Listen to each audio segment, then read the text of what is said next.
Morning, I'm Owen Mills, Head of Engineering for Keltbury Rail Companies, and today I'm going to talk to you about plant innovation for electrification. So a little bit about why we innovate. We innovate to use new or alternate technology to make efficiency or safety improvements in the industry. Generally that's done with a view to set ourselves apart from others, make a step change that sets us apart and brings in or offers something that other people can't. Things that stop us doing that are short contract durations, short control periods, and lack of opportunity to make a return on the investment, which tends to put people off because they see it as higher risk. Drawn out product approval, timescales, bringing things to market to see a return on that investment. And so as an industry, generally, we don't see a massive amount of innovation. We tend to be followers rather than leaders. In terms of Keltbury as a group, we see innovation and development being a key part of the business. Across the group, our annual rebate, circa 10 million, £500 million turnover as a group, and about a fifth of that is in rail.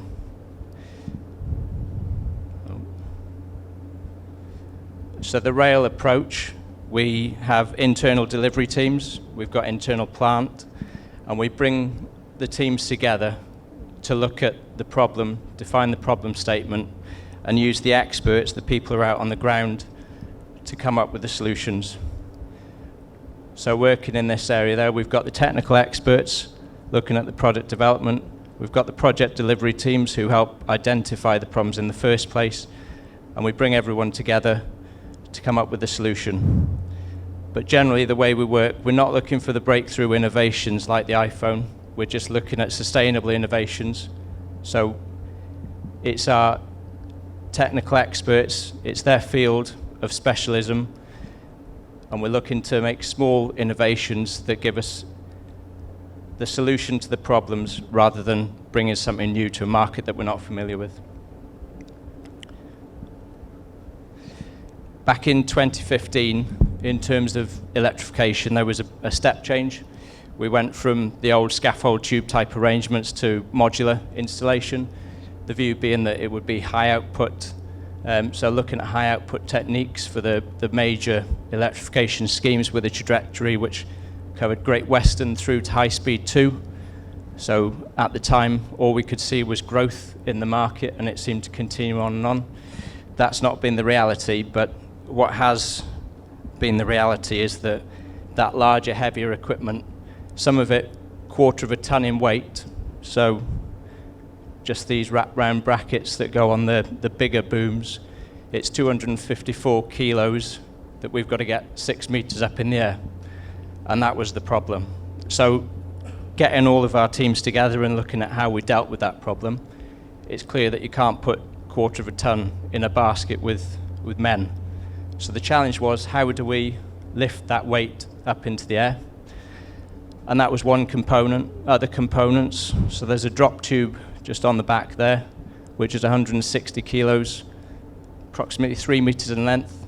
So the logistical challenge of lifting that up is quite significant.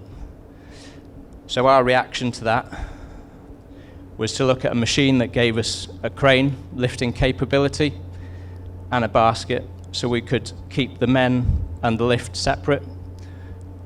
So we had a safe way of lifting the heavy equipment up into the air and then bringing the linesman in to fit the equipment. So the machine we developed, it's first in class. We went through a number of other innovations, iterations to make the machine as best as we could. So if you look at the diagram there, we've got the attachment underneath the basket. A lot of the baskets you'll see will have the attachment on the front of the basket, but we saw that as being restrictive because it stops you getting up between the wires. So we put the attachment underneath the basket to make sure that we could get that basket as high as possible. We went for a 358-degree rotation on both the basket and on the main boom of the machine. So historically, one of the problems that we've had is that the basket would only lift in one direction. So if you've got the OLE support, you can only approach it from one side. The difference with this machine is you could position either side of the boom and you could still access the equipment. So that was the second development. The third development, having the crane on the back, meant that we took away the manual handling risk in the yard as well as on track. So people lifting heavy bits of kit onto the back of the machine, getting ready to go out on track, we did away with that because we can now use the crane. So massive manual handling developments and making it safer for the staff to work. So I've got a bit of a video on the machine, I'll let you watch.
So that was one of our latest developments, and that was awarded Construction Use Specialist Innovation of the Year awards in 2019.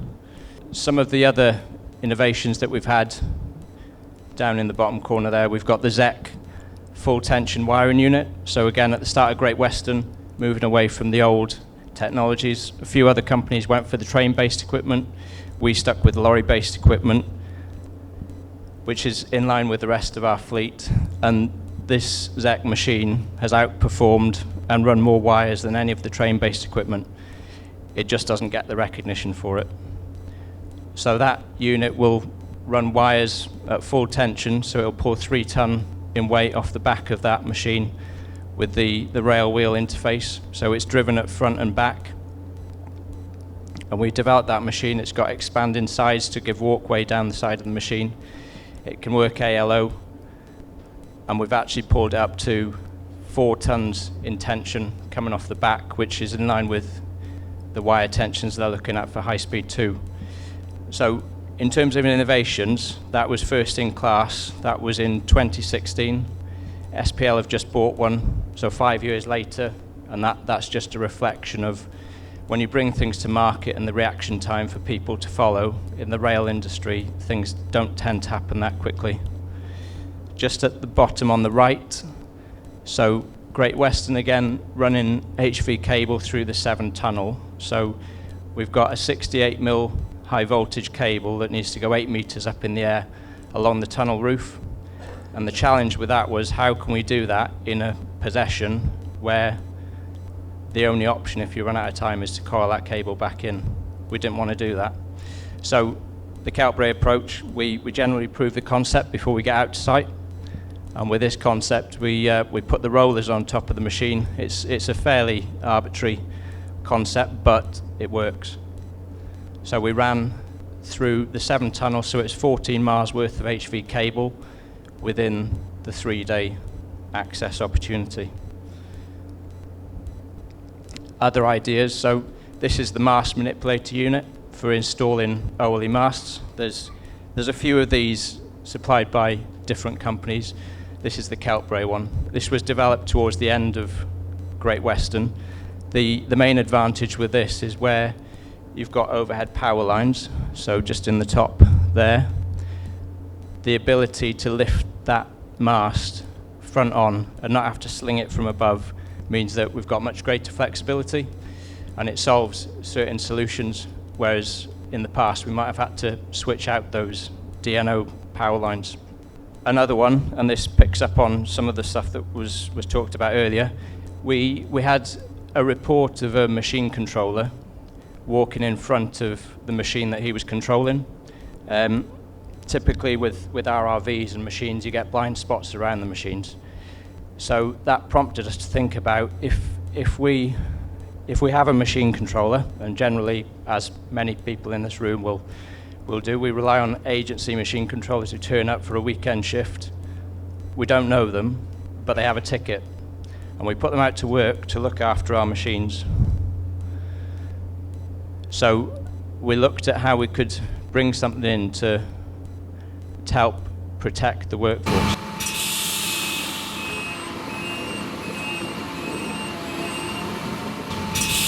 And this is the trials that we undertook with radar sensors on the machine. So with that one, you can't see the operator. He's tucked behind the cab, and he couldn't see that.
So with that, the difficulty in getting that concept to work was all the forefoot equipment.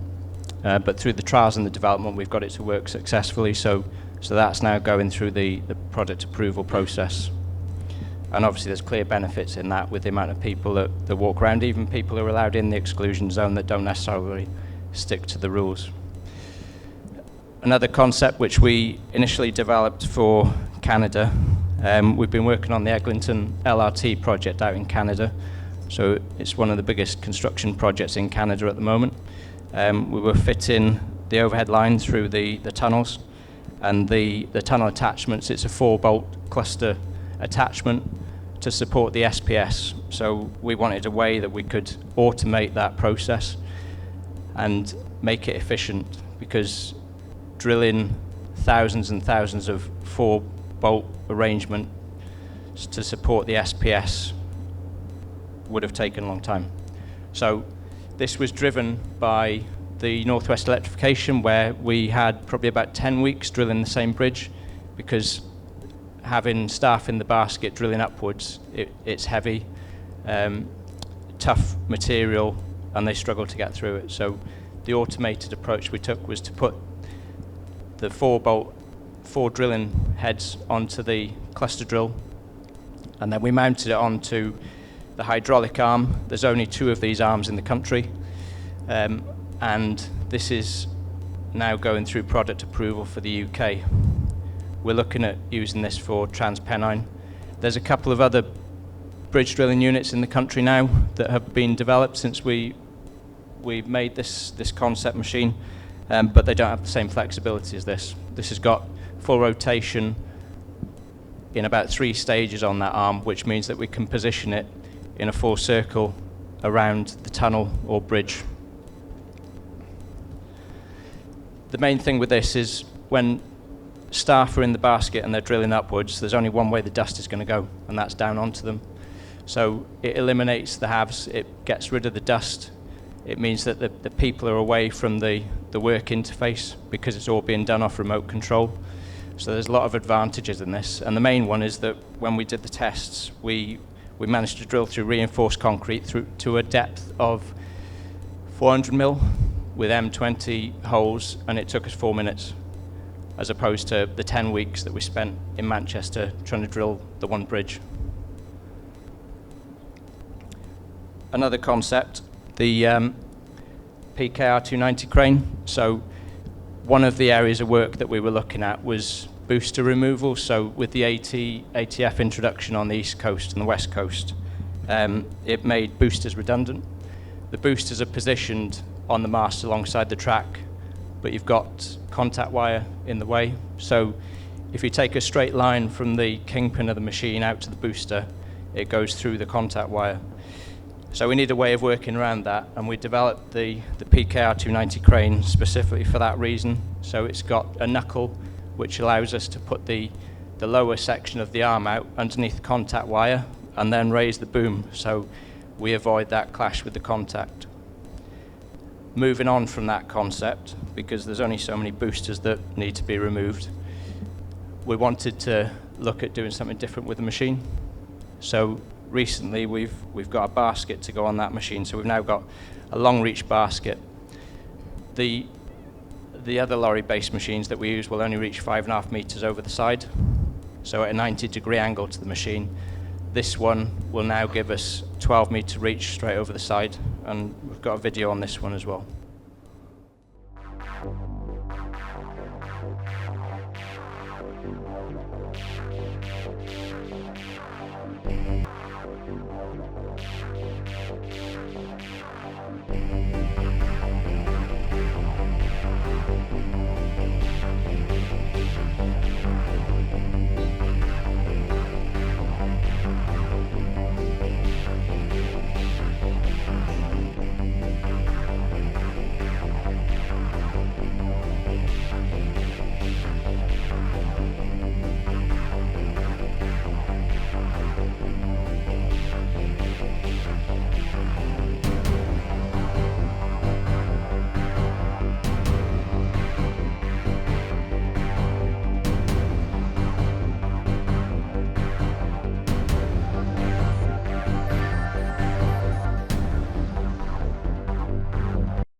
So beyond the investment, when you develop machines, it's one thing making the machine, it's a completely different thing embedding it in the process and proving the concept, making it work on site.